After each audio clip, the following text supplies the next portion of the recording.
So, the first time I finished playing a game on the Powkiddy RGB20S, I just realized I don't know how to get out of the game or close it, and that's why I was using the reset or restart button all the time, which takes very long and it's not the correct way. That's why today I'll show you how to close a running game on your Powkiddy handheld and exit to the home screen in a fraction of a second.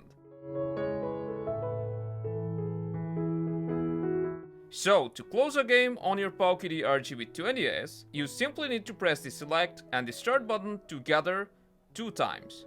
So the first time you press it together, you'll see it will say press again to quit. So you need to press these buttons together twice. So let's do that.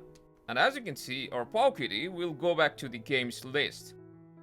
You can just press the back button and go to home screen, select another system and launch another game right away. So that's how you can close a running game on your Powkiddy and go back to home screen. If you found this helpful, make sure to drop a like and subscribe for more.